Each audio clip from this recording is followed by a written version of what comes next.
Yan, nagbabalik po tayo sa Showbiz Unlimited. Kasama pa rin po si Rodan Casal and Mildred Bakit. Ayan, pag-usapan naman natin po yung si Carla Estrada. Carla Estrada. Alam mo, pinupuri siya kasi nga. yung 100,000 na panalunan niya sa Your Face Sounds Familiar. Kasi number one Dinonate siya siya sa Child House, di ba kahit ang PMPC nagdodonate sa Child House, di ba? Yes. Oo. So, kaya naman sa mga mahagi sa mga pwes, di ba? Oo, di ba? Dapat mamahagi sa mga pwes dahil nga isa din sa paborito natin si Carla, di ba? Generous yan eh. Oo, pero nararamdaman pagka-generous si Carla. Sa akin, hindi may utang pa ngayon sa akin. Sabi ni Don, friend, sabi ni Hindi natin Carla, mahal. bukas na lang daw. Hindi ko nakaka-text si Don, bukas na lang daw. Sabi niya. Anyway, etong si Carla, yung 100,000, di ba yung kalahati nun mapupunta sa charity? 50,000, supposed to be 50,000 na. 50,000. Yung 100,000 yung premium niya, sabi niya, ibibigay na niya lahat sa Sana, no, 50 na rin. Sana yung 50 yung binigay niya sa press. Sa press, di ba? Just- Ganun yun. Anyway, maganda naman si Carla eh ngayon, di ba? Pero siya ang tinatahali sa doon, pati yung ganun siya, yung taba-tabaan, no? Pero pag nakapasok sa top wall si Carla, naku, Delegates. ang mga fans ng Daniel at Catherine sigurado. Susuportahan siya, di ba? Kita mo, gaya nga ng sabi natin sa, pwede ba, sa Voice of the Philippines, pagka napunta ka kay Sarah, malaking tulong yung mga Malaking chance. ending. Sinasabi ngayon ni Jason, Ibig mo ba nanalo. sabihin, halimbawa yung top 4 makapasok na yun. At nakapasok si Carla, sure na siya. Hindi rin naman. Kasi Ibig sabihin, marami rin malaking naman- tulong pa rin. Marami yung mga JD, lahat ng mga ibang fans na labas ng Katniel, magtutulong-tulungan para hindi manalo. May ganon. Carla. Ay, May ganon. ganon. May ganon. Hindi ganon, Gagawa diba? ko ng isip na magkakibad sa Hindi. popularity. Hindi. Ibig sabihin. Bakit naman, di ba? Hindi, parang, Oo. bakit namin bibigyan ng suporta dito? Oo. Kaya, gusto Sa'yo namin sa boboto iba. lang. Kaya pinagsama-sama mo yun. Ang mga Bilman niya ba, pwedeng, parang ganon sa Oo. Urania. Correct. Oo. Manalo na lang ang iba, wag lang si So, di ba? Dora. So, pero for sure, mga iba't ibang fans, nanonood yan eh. Di ba? Yung mga mga artista din. Ay, oo nga. Ay, huwag mo i-vote. Ayoko yan. Dahil galit ako sa mga Daniel. Dito na lang ako kay ano. Di ba? Mga ganon. Siyempre ang fans ng JD, no? Hindi siya iboboto. Pero sa totoo lang, masikat pa rin yung Daniel. Katniel. Oo Sa naman. JD, nakaramdaman ko, iba pa rin yung dating ng dalawa, no? Pero ang Jade din, nakakatuwa kasi may mga commercial na rin na. Oo nga. Diba? At kitang Jollibee ba solo ba yun ni ano? Oo. Hindi, dalawa sila. Si James Reid siya kasi naging Yung ba yung may babae doon? Oo, sila Okay. dalawa yun. KFC naman itong dalawa. Bongga. Pero alam mo, isa lang ang na-realize ko dyan, kasi di ba dati parang hindi naman pinapansin si James Reid, di ba? Si After James. na manalo sa PBB.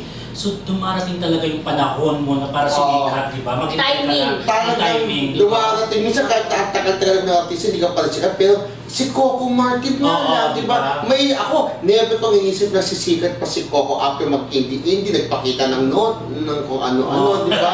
Hindi, ibig sabihin, alam naman po natin si Coco Martin po, may isang pelikula na nagpakita na kanyang sex organ, di ba? Pero sumikat pa rin kasi mausin na at depende na sa pag-alaga ng network. Sino magkakaroon siya maging primetime king? Oo, di ba? Hindi ko John Lloyd Cruz, di ba? Oo. Pascual, di ba? Kinabog niyang lahat, di ba? Nag-start sila bilang extra lang nito Oo. ni Gonzaga sa Di ba yung inano natin? Ni Gonzaga sa Ikaw Lang Ang Mamahalin na pinagbidahan ng ni Sunshine Dizon at saka ni Angelica de la Cruz. Pero That yun- was 2001, ha? Parang siya na rin, Diba? di ba? Si Papa P rin. Si Papa P, di ba wala na pinya, wala siya. Nagpunta siya sa Amerika. Oo. No? Pagbalik niya, kinantata ng Star Cinema. Boom! Ang karal ni Piolo. Tanda ako si Piolo sa That's Entertainment, Oo, sa producer. wala. Payat. Pili mo hindi siya sisikat, di ba? Pero napansin mo, cute na siya nun. Napansin mo, parang ang gwapo sa pero wala Si Robin pumapansin. Padilla, bago sumikat, ilang taon din. Oh, yun. Exa Cesar Montano rin, di ba? Napapalo Cesar Montano sa mga pelikula dati ng Viva. Exa, pero pero ngayon, medyo bumaba din. Although, umahas. And it's making of Cesar Montano, Ayan. diba? Siyempre, hindi nga maganda ang kanyang pinagdadaanan. Kaya, nang tanungin namin yung isang close friend niya, panay na daw ang Bible study niya. Yeah. At iyayayaan pa nga kami na mag-join ng Bible Minsan study. ganun tayo. Wala namang masama din. Ako hindi sa pag-ano. Sa Panginoon daw, doon lang daw siya Oo. kumapit sa pinagdadaanan daw niya. Pero, ganun tayo talaga, no? Pero nalulungkot nga ang kampo niya kasi may mga ilang endorsements nga Na nagkakasan. wala na talaga. May mga Pwede pala billboard isulat na, siya. may mga billboard na ikakabit na pero Hindi na tulad. Naapektuhan, no? So, ibig sabihin, ang laking nawalang pera kay Papalang kay Cesar Oo. Montano. Ang sinasabi ko, mas mapera daw yun si Sancho dahil kami-kabilang projects, di ba? actually kailangan talaga maingat ka pag mag-endorse ka kasi Oo. may mawala yan. Kailangan wholesome ang image mo. Kaya di ba sinasabi, bawal ka mabuntis, bawal ka magpakasal. Kung wala kang jowa, mga galing-galing, di Oo, ba? at saka yun i-endorse niya product kaya na-alarma yung may-ari ng products kasi yung i-endorse niya may mga bashers na ba't kami inom niyan? Pag inom kami niyan, baka mag-ano kami ng gano'n, May gawin kami yan, Mambugbog kami, mambugbog din kami ng asawa namin. parang ganong factor. So nakakalungkot lang talaga. No? Sana maayos din kasi alang-alang sa mga bata. Yun, tama. Pero problema, yung mga bata din, damay-damay na. Yung mga bata na nagsasabi na hindi nagsisinungal yung kanilang nanay.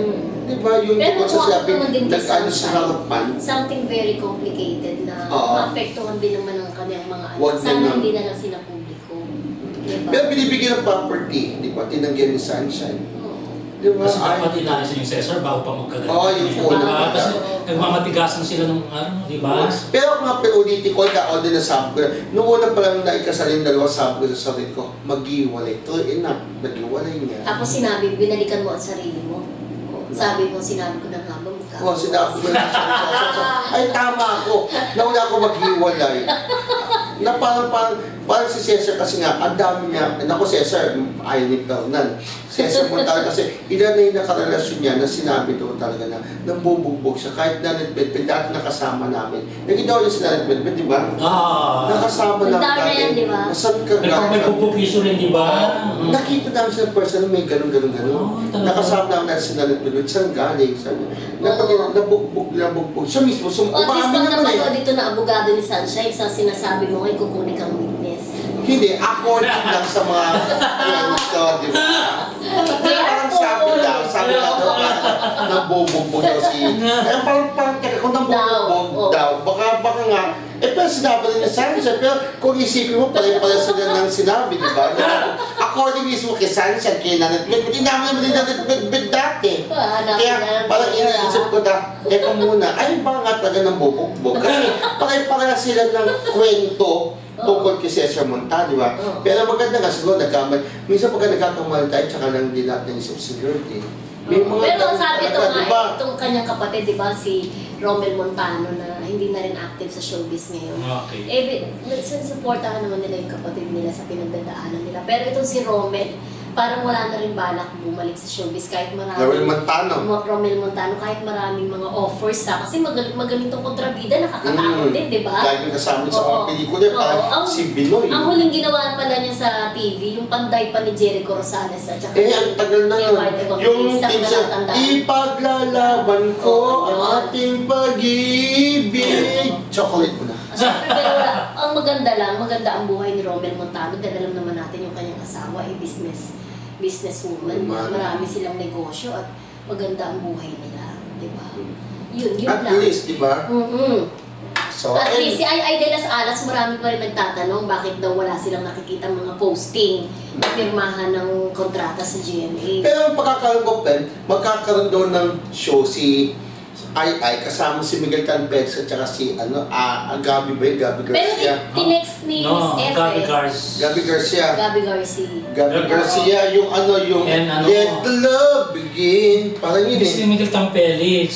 Si Bianca. Si Roro Madrid. Roro Madrid. Ayun, magkakaroon daw ng show, makakasama siya ayun, Let the love begin. Yes. So, yun. Oo, pero pero nga, dinidili pa rin yun, napipirma siya. Tinext siya ni Miss F, Oh, tinext ni Fernan. Sabi kay GMA, Tungkol. wala pa. Sabi Wala niya, pa. wala pa. Bakit di ba program na ayaw niya? Parang may naayos pa yata sa sa ABS, parang gano'n. Pero yun nga, friends, sinasabi yung isa po sa dahilan kung bakit ayaw na mag-renew ng kontrata ni Ay sa ABS-CBN dahil daw kay Cruz Aquino. Nagkapatingin na sila, pero hindi naman daw na Hindi na naibalik. napalit yung friendship, di ba? Sikat pa ba si Ay? Wow. Taray! Hindi, nagtatanong lang ako. Pero eto na. Eto na lang. Kung tayo ko sagutin. Oo. Pero eto na. Silent May means- insecure daw ba si Eugene Domingo sa paglipat ni Ay de las Yun nga, di ba Alas? nagkaulokohan? Oo. Paano si Rupami Quinto? Oh, anak. Mga komedyano. Pero kung hindi, dahil ang JABS naman, nagbibigay naman niya kanya-kanyang project.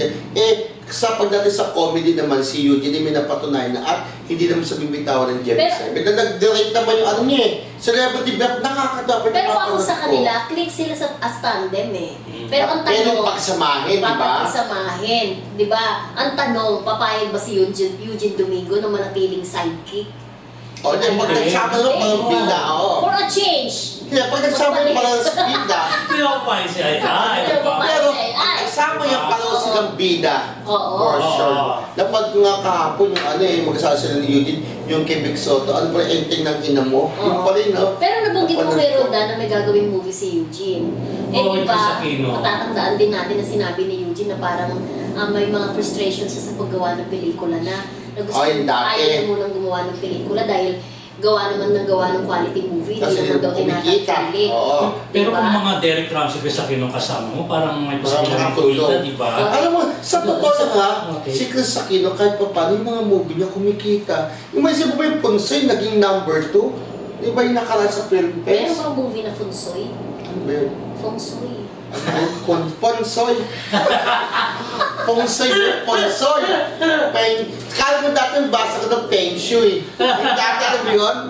Ponsoy, Tagalog. Kala ko dati Feng Shui. Oh, so, di ba yung pero Ponsoy yung tawag ng Ponsoy, di ba? Feng Shui. Pungsoy nga. Oo. F-U-N-G. Oo. Pungsoy. May isip mo ba magna-number 2 sa film fest, di ba? In fairness, wala siyang flop Oo, wala siyang movie. Yung nakalasan. Meron na!